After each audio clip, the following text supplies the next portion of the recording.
सकाळीच आरतीचं ताट काढलं आहे आणि याच्यासाठी काढलेलं आहे की माझ्या मुलाला मी अक्षवन करणार आहे। तर आज काय आहे, तर आजची सकाळ स्पेशल आहे कारण आज आहे दिवाळीचा दिवस आणि ज्या दिवसाची आपण वर्षभरातील दिवसापेक्षा स्पेशल वाट पाहत असतो तो दिवस आज आहे आणि तो दिवस माझा कसा गेला ते आपण पाहणार आहोत। तर नमस्कार, मी प्रांजली आणि तुम्हा सगळ्यांच्या आजच्या एका माझ्या नवीन ब्लॉगमध्ये मनापासून स्वागत आहे, अभिनंदन करतो आणि लेट का होईना पण दिवाळीच्या तुम्हाला मी माझ्याकडून हार्दिक शुभेच्छा देतो। आणि मी माझा ब्लॉग हा वेळाने टाकला कारण की माझ्या गावाला बिलकुल नेटवर्क नाही, एवढा प्रॉब्लेम आहे नेटवर्कचा की काय सांगू। म्हणजे फोन येतही नाही, फोन लागतही नाही, फोन कोणाला करता येत नाही, एवढा नेटवर्कचा प्रॉब्लेम आहे। आज आम्ही सकाळी 3 वाजता उठलो, 3:30ला उठलो, अगदी सकाळीच उठलो आणि आम्ही दोघींनी आंघोळा, झाडू, पोछा सगळं आटपून घेतलं, मुलांना उठवले आणि मुलांच्या बाबांना सुद्धा उठवले। त्याच्यानंतर मी माझ्या मुलाला उठणे लावले। त्याच्यानंतर लहान मुलगा येत होता, शाहूचा लहान भाऊ आहे तो मला आऊ म्हणतो। हे सगळं आटपून मुलांना मला आंघोळीला पाठवायचं होतं, तर त्याला विचारलं मी, मला आऊ म्हणतो, आऊ मला हे सगळं करायचं नाहीये। आणि त्यानंतर माझ्या गावातल्या खेड्यातली जी परंपरा आजही कार्तिक महिन्यात जपली जाते ती म्हणजे काकड आरती। सकाळी काकड आरतीचं सुद्धा छान दर्शन झालं। त्याच्यानंतर मी माझ्या मागच्या बाजूला, घराच्या मागच्या बाजूला रांगोळी काढायची बाकी होती, ती रांगोळी मी काढून कंप्लीट केली। त्याच्यानंतर आम्ही आमच्या घराला आजच्या दिवशी तोरण बांधतो। कोण्या गावाला किंवा कोणत्या इकडे अशी पद्धत आहे की जे तोरण आधी बांधल्या जाते, दसऱ्याला किंवा 2-3 दिवस आधी, तर आम्ही ते आजच्या दिवशी बांधतो आणि असे देवघर सजवलं। त्याच्यानंतर आम्हाला स्वयंपाकाची तयारी करायची होती, तर पुरण वगैरे टाकून रेडी करून ठेवलं, मसाले वगैरे, आणि इकडे पूजा मांडायला घेतली। तर ही पूजा दिसायला एकदम छोटीशी आणि साधी सरळ दिसते, पण याला मांडायला 4 ते 5 तास आमच्या दोघींनाही दरवर्षीच लागतो आणि दरवर्षी हा वेळ आमचा ठरलेला आहे।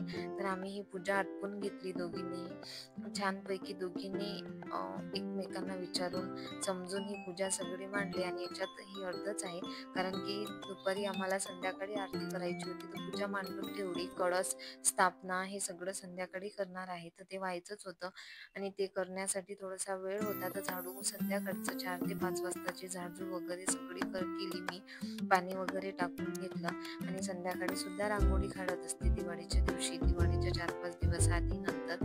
तर त्यासाठी मी तयारी केली। हे बघू शकता तुम्ही, या पूजेला मी वरून लाइटिंग लावली तर छान दिसत होती ते। बाहेर रांगोळी काढली, बाहेर पाणी टाकलं, स्वच्छ केलं, सगळ्यांनी केलं होतं, छान वाटते। दिवाळीच्या दिवसात खूपच करमते आणि आम्ही आमच्या घराला असं डेकोरेशन केलं छोटंसं। त्याच्यासोबतच बघू शकता की वर एवढा आभाळ आला आहे की आता पाऊस येणारच होता। आम्ही रांगोळीचं कसं करायचं डोक्यात होतं की आता रांगोळी कशी ठेवायची, पण शेवटी पाऊस आला आणि रांगोळी मोडली। आणि माझ्या घराच्या जे आतमधलं गेटदार आहे तिथे मी मोराची रांगोळी काढली होती आणि आजी आणि नातवंड दोन्ही फटाके फोडायच्या मागे लागलेले होते, मस्त फटाके फोडत होते। आणि इकडे आम्ही आमची आरती आटपून घेतली कारण की लाईट गेलेली होती आणि थोड्या वेळाने पटकन लाईट आली, तेवढ्या मिनिटात आम्ही आरती करून घेतली। आणि आरती झाल्यानंतर यांचं असं होतं की मला फटाके फोडायचे आहे। बघू शकता एवढे सगळे फटाके आणलेले होते दादांनी। ते माझे दीर पुण्याला राहतात, नगरला राहतात, त्यांनी नगरवरून आमच्यासाठी एवढे फटाके आणले होते आणि ते सगळे फटाके आम्हाला फोडायचे होते।